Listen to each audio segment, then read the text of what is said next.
الحرام والحلال ثم صلاة الله مع سلامي على النبي المصطفى التهامي sahbi halaman 87 bagian tengah. Disebutkan wonten kitab Fathul Qarib Al-Mujib diawali dari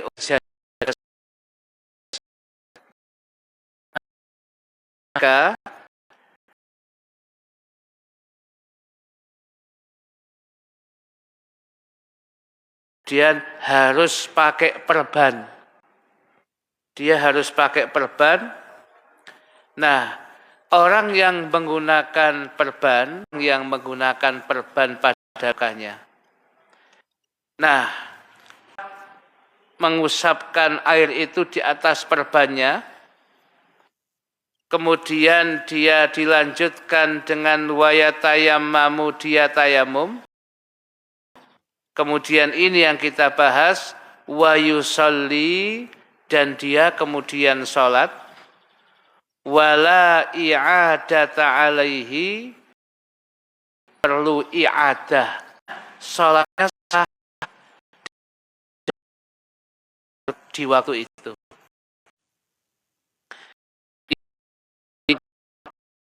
Ada orang yang kakinya terluka sampai kemudian pakai perban. Kakinya diperban, ya, sebab digaprak Ronaldo. Ya, niki. Sehingga kemudian harus diperban. Lah, kaki ini adalah anggota wudhu, tapi bukan anggota tayamum. Maka ketika kemudian melaksanakan wudhu, yang pasti kakinya nggak bisa dibasuh, maka yang harus dia lakukan adalah wajahnya wudhu biasa, ya, dia niat wudhu, kemudian wajahnya dia siram biasanya, membasuh wajah. Setelah selesai membasuh wajah, kemudian membasuh tangan kanannya. Setelah itu membasuh tangan kirinya, setelah itu mengusap sebagian kepala, kemudian mengusap kedua telinganya yang sunnah ini, dan kemudian membasuh kaki kanannya, sedangkan yang pakai perban itu kaki kirinya. Setelah kaki kanan sudah dia basuh, kaki kiri kemudian tidak bisa dibasuh, karena pakai perban sohibul jabair. Maka cukup diusap di atas perbannya, pokoknya diusap. Nah, diusap begini belum tuntas, dilengkapi dengan tayamum sebagai ganti dari membasuh yang tidak maksimal tadi itu. Kemudian ditutup dengan tayamum. Setelah tayamum itu pengganti membasuh kaki kirinya. Kalau sudah dia mengusap, setelah itu sudah tayamum sebagai pengganti kaki kirinya, ya sudah, langsung kemudian dia sholat, wala i'adata, dan tidak perlu mengulang sholatnya kembali. Karena sholatnya itu sudah sah dan menggugurkan kewajiban waktu itu. Tetapi ternyata ada insyartiyah, ada syaratnya. Di sini dikatakan ingkana wad'uha, apabila keberadaan wad'uha meletakkan al-jabairi, apabila keberadaan meletakkan perbannya itu ala tuhrin, dalam kondisi suci. Itu syarat pertama. Yang kedua, wakanatil jabair, sedangkan keberadaan al-jabair perbannya fi ghairi a'dha'i tayammumi, pada selain anggota tayamum. Jadi syaratnya ya tidak usah i'adah, tidak usah mengulang itu apabila ketika Anda meletakkan perban itu kondisi Anda sudah suci terlebih dahulu. Ngapunten ketika jenengan pas tiba digawaten UGD dibersihkan, akhirnya diperban, kira-kira sampean nggadahi wudhu napa mboten? Waduh, lali Ustaz wong digotong wong akeh semaput aku waktu itu. Wah ya sudah, berarti kondisinya tidak suci ya. Lah kalau tidak suci ya berarti tidak masuk dalam kategori yang ini. Ya. Tidak masuk kategori yang seperti ini. Oleh karena itu, ya berarti ada syaratnya yang tidak terpenuhi. Kira-kira ya yang mana yang pakai perban? Tangan. Loh, tangan itu anggota wudhu juga anggota tayamum. Syarat kedua enggak terpenuhi juga. Kalau tidak terpenuhi wa illa a'ada. Kalau tidak seperti yang kemudian disyarati ini, a'ada. Dia ketika sembuh harus i'adah. Mengulang sholatnya atau mengkodok sholatnya. Kira-kira saya pakai perban itu 1 pekan Ustaz. Dari Senin ke Senin berikutnya, Selasa sudah tak copot, insya Allah sehat waktu itu. Berarti 1 pekan yang pakai perban itu, ya Anda harus kemudian mengulangi sholatnya lagi, dikodok lagi selama 1 pekan. Ini kodok yang tidak dosa, Dirin. Sebab apa? Sebab dia i'adah mengulang sholatnya karena ketidakmampuan, ketidaksempurnaan dia dalam bersuci. Kemudian, lah kalau harus i'adah mengulang sholat, ya wis gak usah sholat sih, nanti aja kalau sembuh. Lah tengah-tengah dorong waras mati, siapa yang tahu jawab? Padahal tarkus sholat, sekali meninggalkan sholat, minal kabair, dosa besar.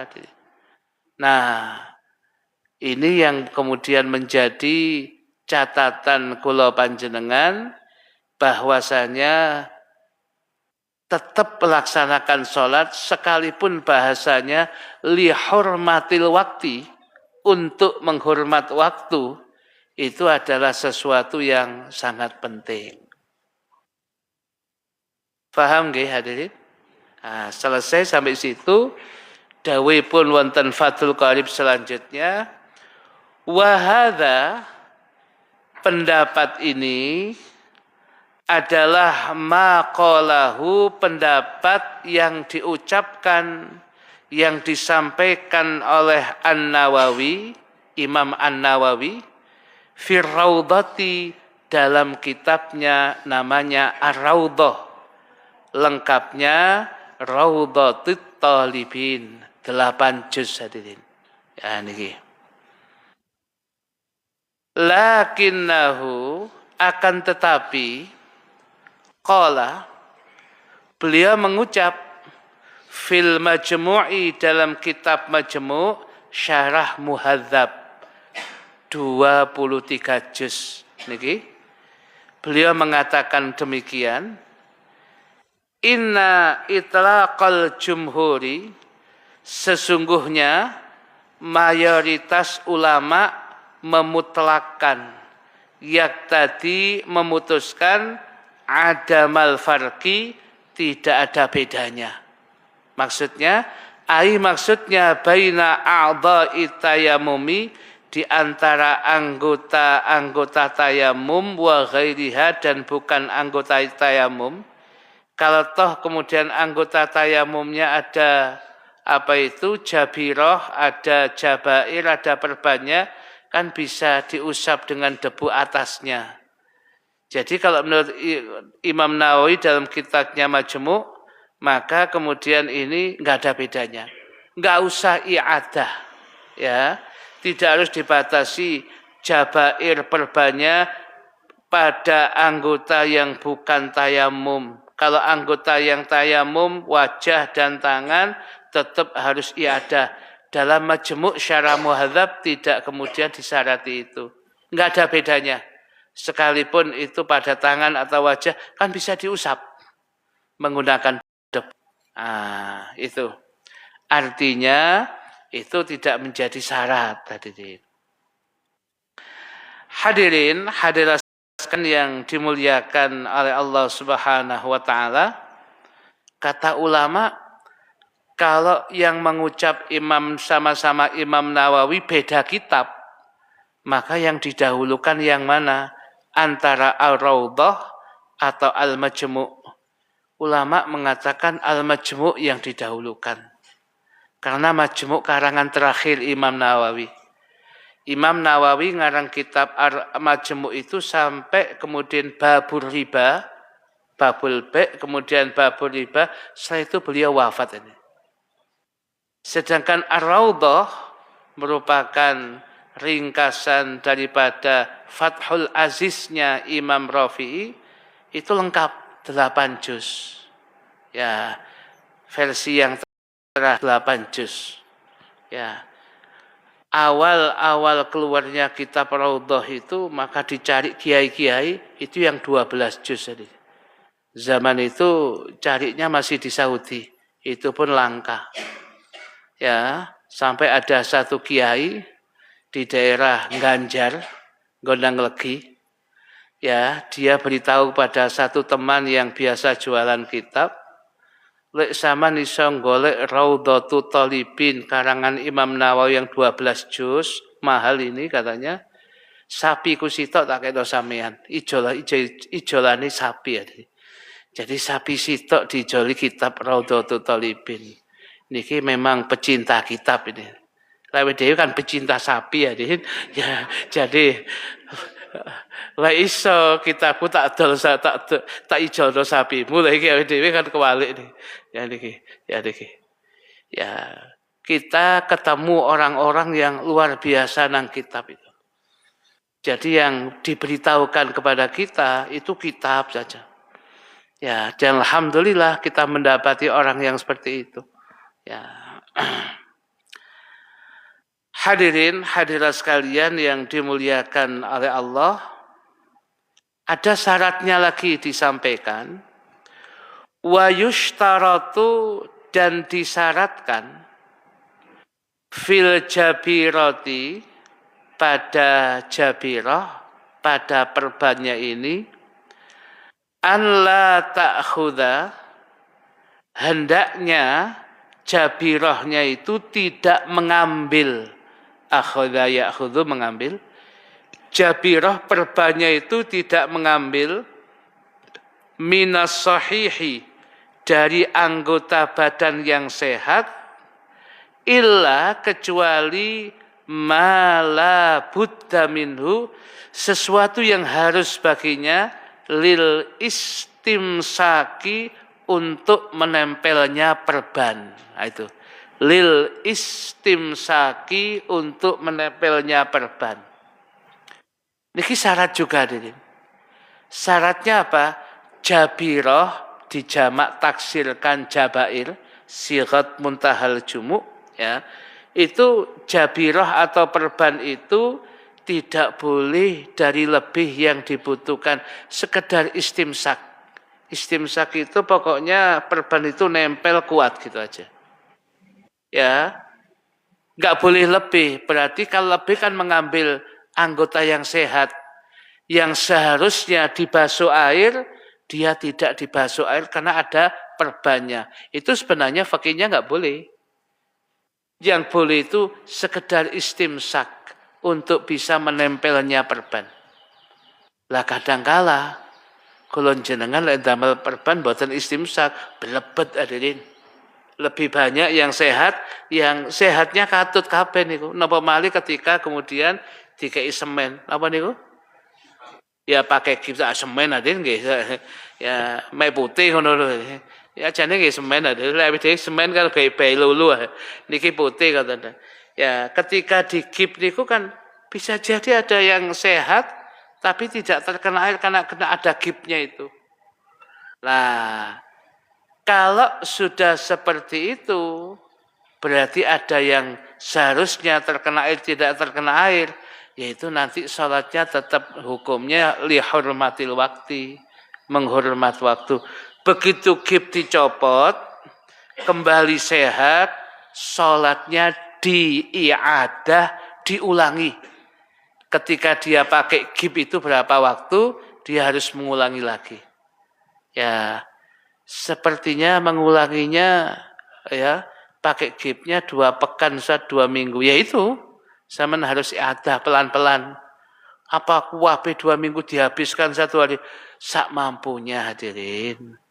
Ya, innallaha ya la yukallifu abdahu. Sesungguhnya hamba Allah itu tidak memaksakan hambanya ya sesuai dengan kemampuannya. Sak mampune panjenengan melakukan sesuatu itu. Hadirin hadirat sekalian yang dimuliakan oleh Allah Subhanahu wa taala. Kemudian dikatakan wonten kitab Fathul Qarib ini wal lusuqu wal asabatu wa marham wal marhamu wa nahwuha al jahri alal jarhi kal jabirati. Niku wal lusuku, sedangkan al lusuk itu semacam perban juga deh. Wal asabatu sama perban juga. Wal marhamu obat luka. Kan singen wonten hadirin para dinamit nawa sing diuwur-uwuraken niku sehingga kemudian lukanya ketutup dengan putih kan. Nah, napa sulfadilah kok ngarani sulfa dinamit ngoten ya niki. Ya. Sehingga obat luka itu kemudian menutup lukanya dengan putih atau apa? Ya itu kan sama dengan apa itu perban juga. Karena air nggak bisa masuk pada luka kita terbuka kok. Itu. Wa nahwuha dan simasalnya alal jarhi pada luka kal jabirati hukumnya seperti perban. Jadi kalau kena luka itu kemudian ketutupan dan ketutupannya pas luka itu ya berarti cukup itu. Kita usap isap lukanya di atas itu yang sudah ada sulfadinamitnya itu. Ya. Itu dulu hadirin. Sekarang kok boten-boten nggih. Ya, pun boten wonten. Ya. Jadi jarang orang yang pakai begini itu jarang, sudah jarang hadirin. Sebab gitu loro langsung mati hadirin. Jadi wis gak usah iki. Nanti wa yatayammamu dan kemudian dilanjutkan dia bertayamum itu likulli faridatin untuk setiap sholat fardu. Jadi tayamum itu kekuatannya sekali sholat fardu. Lek sholat sunnah sesuka panjenengan. Mau qobliyah ba'diyah monggo. Tapi kalau sholat fardu sekali. Jadi kalau sholat itu tayamum itu sudah digunakan untuk sholat zuhur, datang waktu asar tayamum lagi. Datang waktu maghrib, tayamum lagi. Datang waktu isya, tayamum lagi.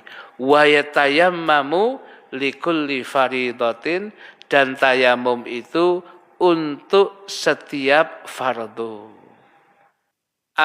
Atau manzuratin atau sama dengan fardu itu sholat yang dinazari.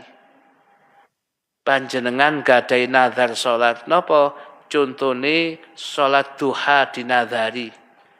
Panjenengan kemudian ngomong kalau anak saya ini sembuh saya akan sholat duha selama 2 hari ya 8 rakaat saya nazar sembuh hadirin anaknya maka 2 hari dia itu sholat duha bagi pribadinya dia wajib. Lek ditinggal dosa. Karena apa? Nazar. Nazar itu barang sunnah supaya dia kemudian pasti melakukannya dinazari. Jadi mewajibkan untuk pribadinya dia. Itu namanya nazar. Yang dinazari ini sebatas sholat, ibadah sunnah. Ibadah sunnah dinazari naik tingkat menjadi wajib. Kalau sudah wajib, mboten usah dinazari. Engko lek krungu adzan maghrib, aku nazar sholat maghrib. Gak usah nazar. Masih gak dinazari wajib maghriban zaman. Kelapa nazar barang. Ya, itu. Jadi pokoknya krungu adzan Jumat, aku nazar Jumatan wis gak usah. Ya, wis teko Jumatan gak usah dinazari. Tahsilul hasil nguyai segoro karena gunane nilainya enggak ada. Lah kalau kemudian yang mubah, lah niki khilaf hadirin. Sebagian ulama tidak ada yang membolehkan, ada yang mengatakan enggak ada gunanya. Ya. Saya kalau kemudian sembuh, nazar, ya, saya akan nazar makan soto sempuh, ngadepi sampo. Ya, sebagian ulama mengatakan nggak ada hasilnya. Kenapa? Mubah itu makan itu. Ya, jadi itu ngoten niku mubah. Ya. Barang yang mubah kemudian dinazari. Ya, biasanya kurang mendekut. Ada yang mengatakan wajib dilakukan karena nazar, ada yang mengatakan enggak harus. Ya. Ya. Fala yajma'u, maka kemudian dia tidak menjamak baina sholatai fardin, di antara dua sholat fardunya bitayammumin wahidin, dengan sekali tayamum. Artinya kalau panjenengan melaksanakan sholat jamak dan kondisi harus pakai tayamum, setiap sholat ditayamum ya. Jadi sebelum sholat sudah masuk waktu duhur asar, masuk waktu duhur, maka jamaknya takdim, Anda kemudian tayamum dulu, baru sholat duhur. Setelah sholat duhur selesai, ya, Anda tayamum sebentar, sudah disiapkan dulu sebelumnya, Anda tayamum dulu sebentar untuk sholat asar. Jadi setiap sholat fardu itu satu kali tayamum. Sekalipun jamak. Loh, tidak memisah dengan waktu dia bertayamum, ya pokoknya suwe-suwe hadirin. Ya tayamum kan cepat.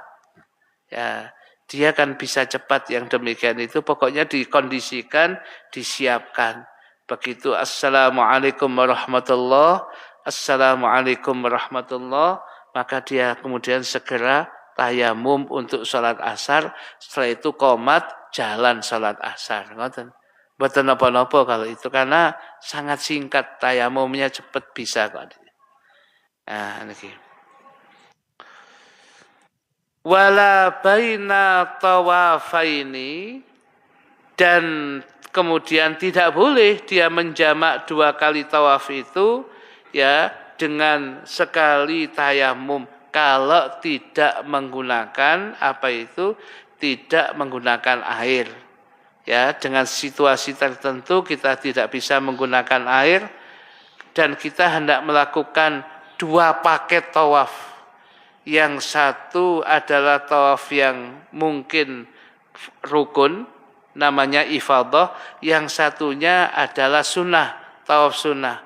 Maka dua kali tawaf ini, ya, atau setelah rukun dia harus kemudian ya tawaf lagi, mungkin dinazari, ya. Maka yang seperti ini, ya, dia tidak boleh dengan tawaf sekali saja. Satu paket tawaf 7 kali, mau tawaf lagi 7 kali, harus tayamum lagi. Ini. Wala baina salatin wa tawafin.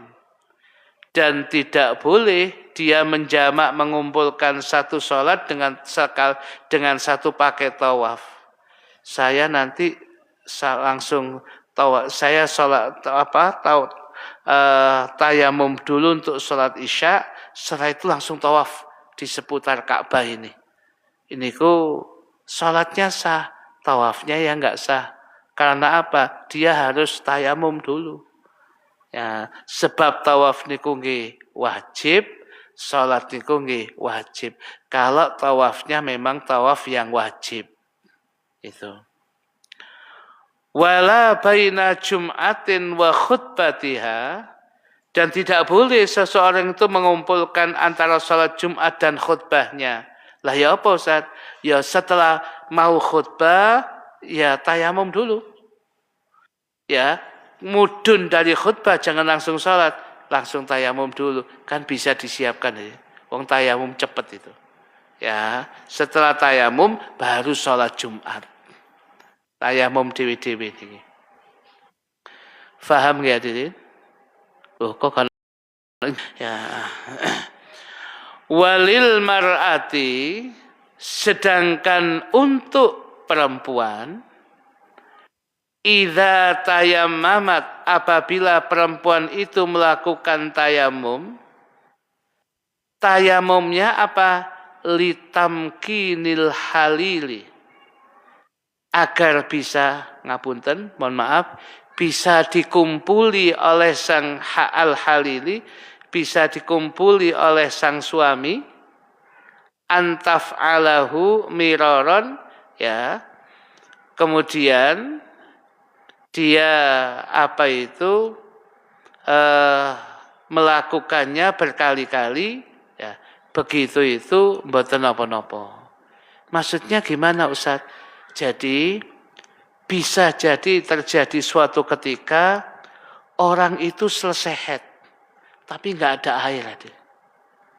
Padahal kalau sudah haidnya tuntas, tas selesai, itu kan berarti harus mandi besar untuk dikatakan suci dan kemudian bisa dikumpuli oleh sang suami. Sebab wonten kitab Sulamu Taufik termasuk maksiat badan atau maksiat farji.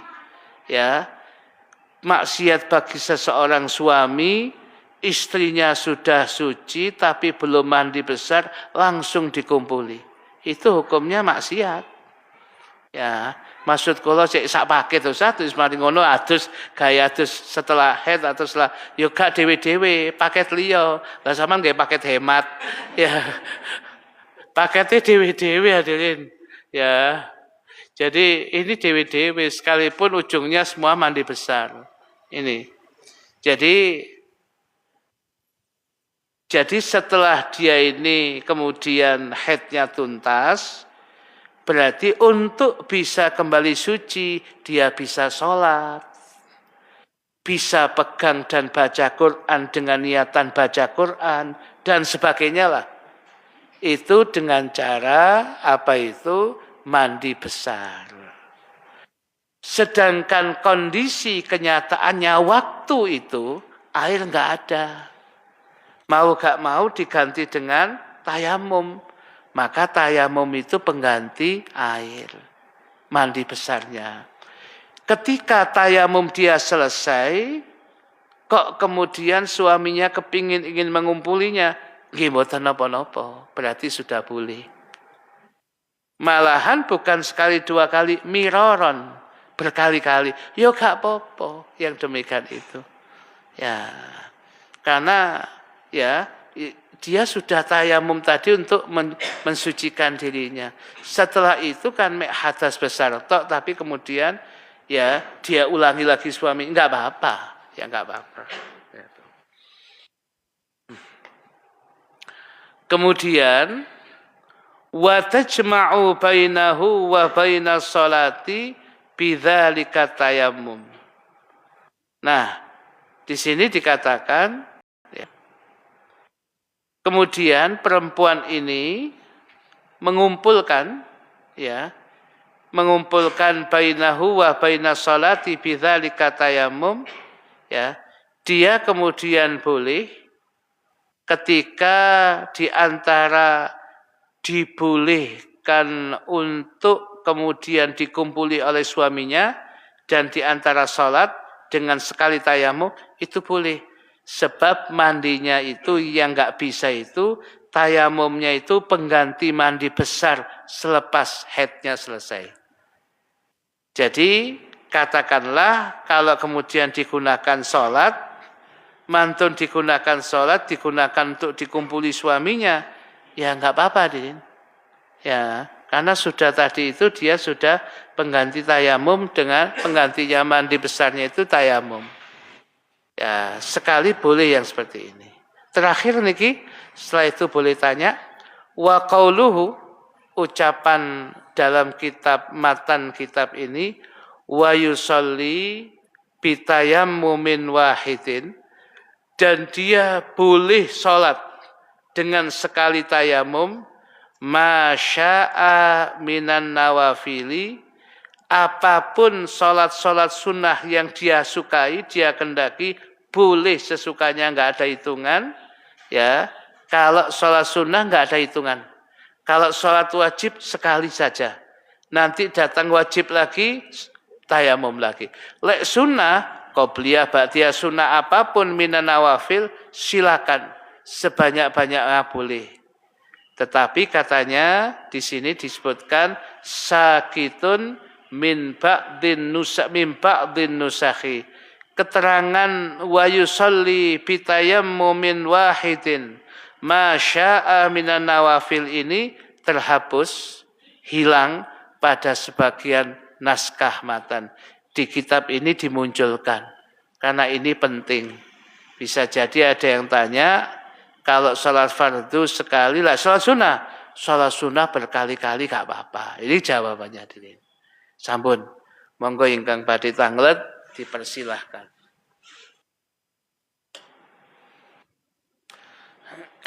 Monggo, ingkang badhe tanglet.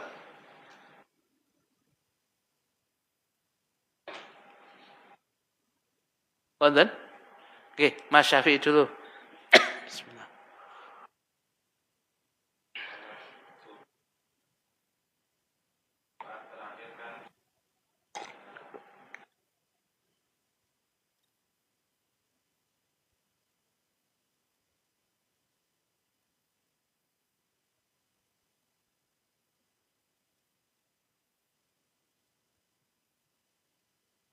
Ya.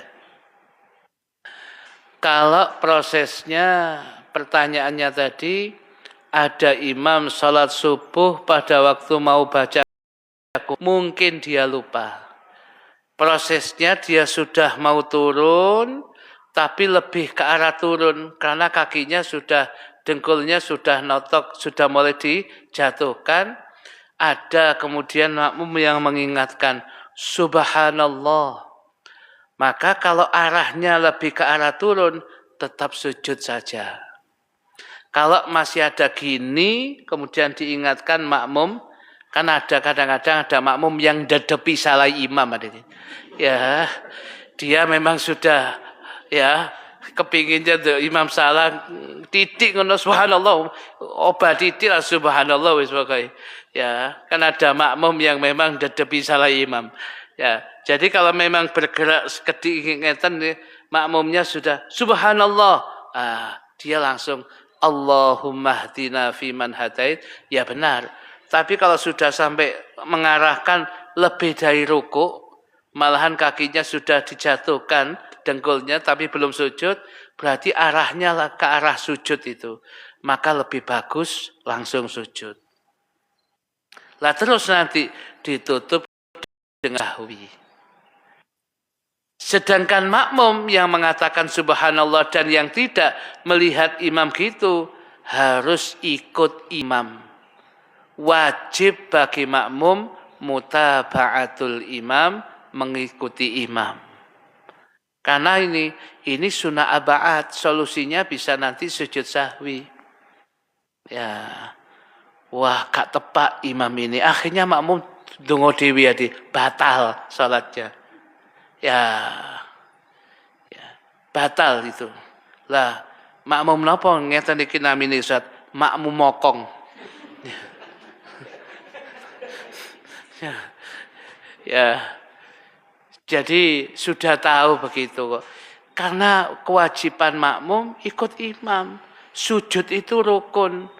Dan masih kategori belum salah. Ya, kesalahan yang nanti bisa diselesaikan dengan sujud sahwi. Ya, Lain kalau kemudian imam ini sudah katakanlah sudah 2 rakaat sholat subuh, mau nambah 1 rakaat lagi karena dia 2 atau 3 lah. Itu kemudian bagi makmum yang yakin sudah 2, ini nginjak 3, dia kemudian subhanallah gak diikuti, ya tidak harus ikut karena ini jelas salah. Dan nggak ada solusinya kecuali imam balik pada posisi tasyahud akhir. Hadirin. Ya itu. Jadi kalau seperti itu arahnya lebih ke sujud, sujud saja. Makmum ikut. Nanti kemudian kalau sudah mau salam, kubailas salam, sebelum salam ditutup dengan sujud sahwi. Namanya manusia, hadirin. Wis kepingin saja nih, sujud sahwi sudah diagendakan. Begitu mau salam, lali, langsung salam, hadirin. Nggih sampun. Lho ya apa saat salatnya? Ya tetap sah. Hanya kurang tidak sujud sahwi, salatnya sah. Ngoten. Ngoten, hadirin. Sampun, Mas Sabi?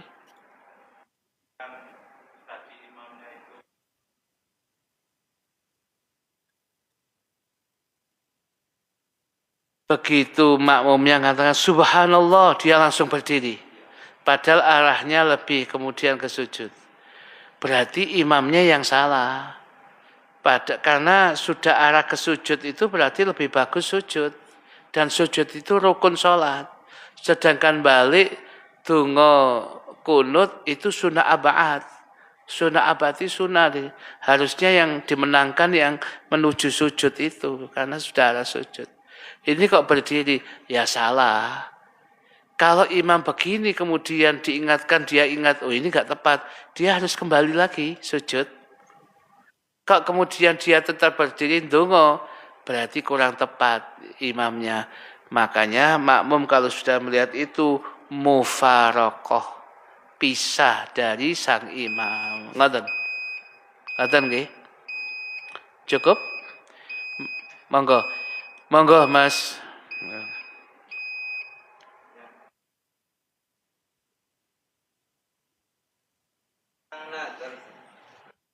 Seseorang itu nazar puasa 1 bulan. Tengah-tengah bulan itu hari raya Idul Adha dan Tasyrik sehingga tidak boleh puasa. Apakah dia itu mengkodok atau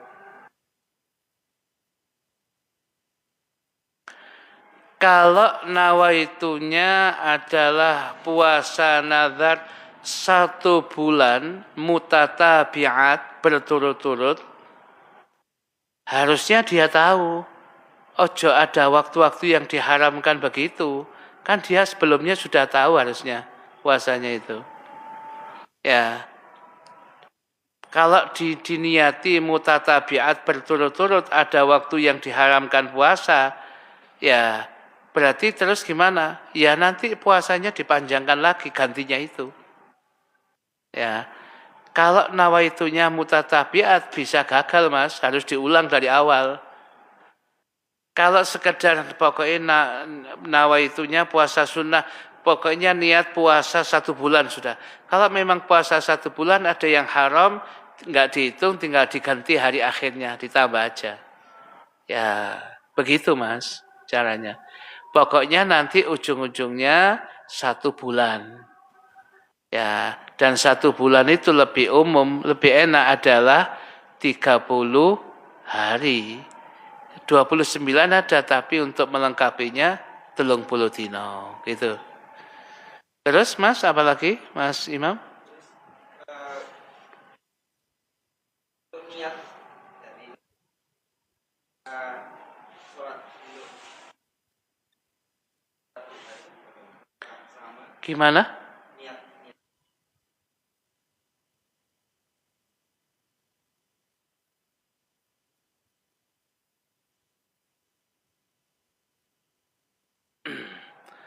Karena posisinya dia nazar, berarti niatnya itu ya tetap gantinya fardhon atau nadhron lillahi ta'ala. Contoh ya, usolli ya usolli duha nadhran lillahi ta'ala, sunahnya diilangi.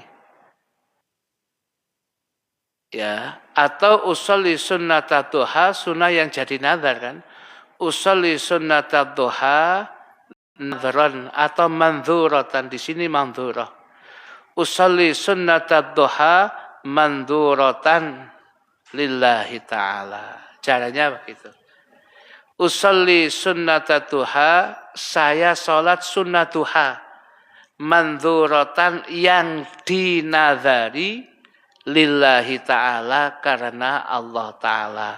Memang sunnah duha itu, tapi dinazarkan jadinya wajib. Mandhuratan lillahi ta'ala. Ngaten Mas. Rakaat ini enggak harus rakaat ini disebut itu. Masih ada yang tanya? Sampun, mungkin ada? Wonten sing tanglet malih? Oh, panjenengan tang. Monggo, monggo.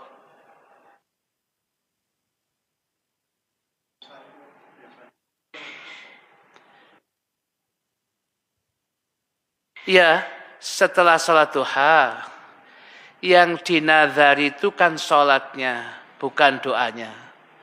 Jadi, kalau doanya sama aja dengan doa selepas panjenengan melaksanakan duha yang sunnah maupun nazar, doanya ya doa sholat duha itu. Allahumma inna duha'a duha'uka wal baha'a baha'uka sampai akhir. Sama. Ya. Nggih, matur nuwun. Masih ada lagi yang tanya? Boleh. Maksimalnya salat duha itu menurut Imam Ibnu Hajar Al-Haytami 8 rakaat. Salat duha itu maksimalnya 8 rakaat dan afdalnya 8 rakaat.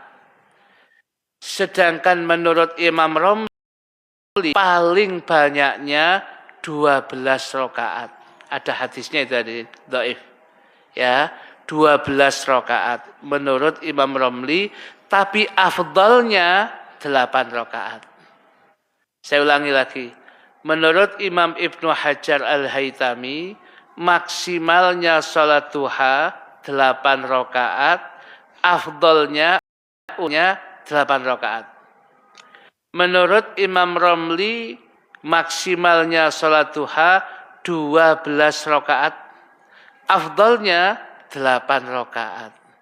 Kok malah kecil afdalnya? Hadisnya lebih kuat yang 8. Yang ada tapi dhaif.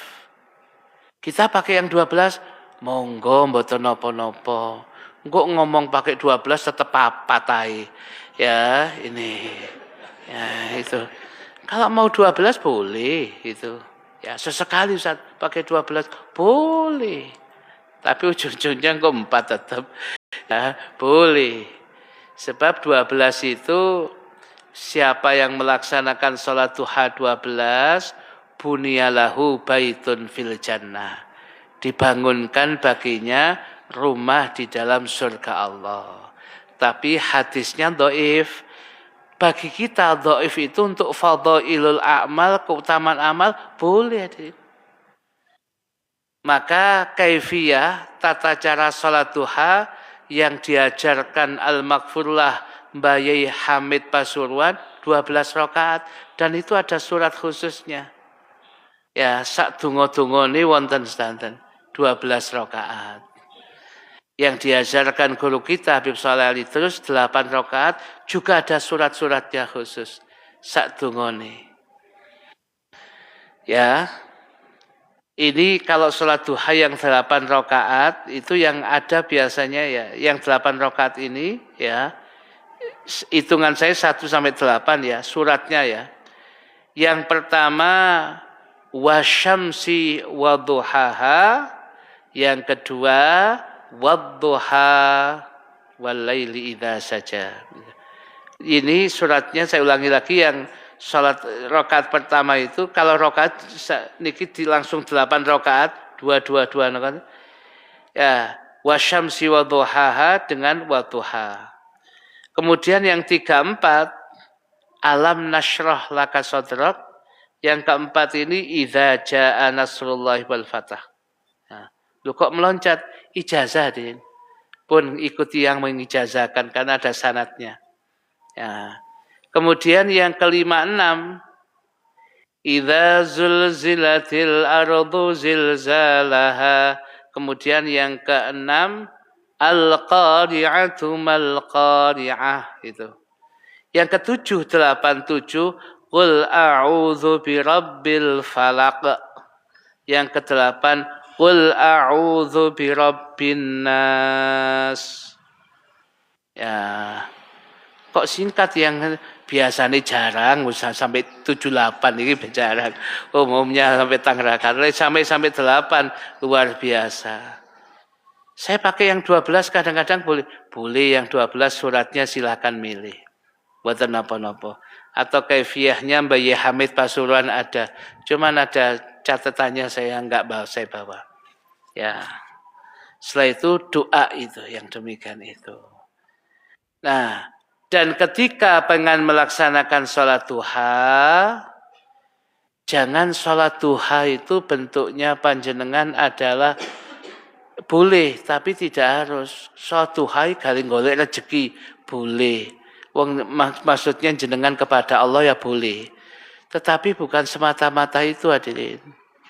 Ya, sholat duha itu sholat tasyakur kita.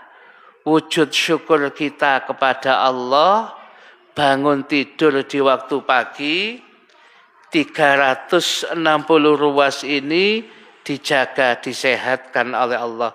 Niki ruasnya niki, ruas-ruas niki, ya ruas-ruas niki, ya semua ini hitung itu 360. Mboten usah dihitung saiki hadirin. Ya, kangelan kok. Wis nek ngriya mawon kok mari lungguh-lungguh jam 8 ke atas ngoten lho ati turu. Dihitung bener omongane Ustaz. Wis lah. Ya, kali jenengan kali putu ceklono. Atau tangane mbae. Ya niki. Ya nanti aja dihitung. Ya. Percaya mawon sebab niki hadis Nabi 360 ruas. Ya. Dan itu harus ada sedekahnya. Apa? Setiap ruas subhanallah, subhanallah, subhanallah, subhanallah 360. Lek gak ngono takbir Allahu akbar, Allahu akbar, Allahu akbar. Ya, lek gak ngono tahlil 360. La ilaha illallah, la ilaha illallah, la ilaha illallah. Tapi jarang yang mampu orang yang dawa-dawa ngoten itu. Tetapi semuanya itu bisa diganti. Anda sudah dianggap mensyukuri 360 ruas ini ketika di waktu pagi jenengan sholat duha 2 rakaat. Boten kata-kata din 2 rakaat sholat duha itu mensyukuri nikmat. Jadi tujuannya kita melaksanakan sholat duha itu tujuannya apa? Tasyakur, mensyukuri 360 anggota badan ruas ini bisa digerakkan dan sehat. Ingat ayat Al-Quran, la in syakartum la azidannakum. Apabila kalian mensyukuri apa yang sudah diberikan oleh Allah, aku akan tambah. Dan jenengan mensyukur ini ditambah apa? Sehatnya, afiatnya, kekuatannya, keawetannya. Ya, lain jenengan kemudian tekun begini ini, insya Allah lain jenengan nom awet nom hadirin. Lah kula pun tuwek awet tuwek. Ya, insya Allah terus yang demikian. Ini. Nah, hadirin. Saya kira cukup niku nggih, cukup nggih. Bismillahirrahmanirrahim. Alhamdulillahirabbil alamin. Allahumma salli wa sallim ala sayyidina Muhammadin wa ala alihi wa sahbihi ajma'in. Allahumma qsim lana min khasyatika ma tahulu bihi bainana wa baina ma'siyatik wa min ta'atika ma tuballighuna bihi jannatak wa minal yaqini ma tuhawwinu bihi alaina masaibat dunya wa matti'na bi asma'ina wa absarina wa quwwatina ma ahyaytana waj'alhu al-waritha minna waj'al tha'rana 'ala man dhalamana وانصرنا على من عادانا ولا تجعل مصيبتنا في ديننا ولا تجعل الدنيا أكبر همنا ولا مبلغ علمنا ولا تسلط علينا من لا يرحمنا وحسبنا الله نعم الوكيل ولا حول ولا قوة إلا بالله العلي العظيم وصلى الله على سيدنا محمد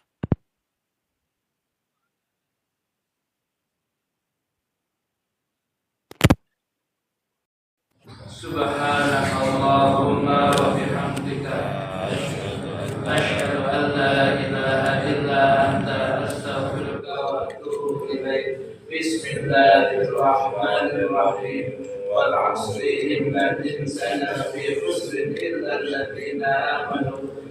الذين آمنوا وعملوا الصالحات وتواصوا بالحق وتواصوا بالصبر.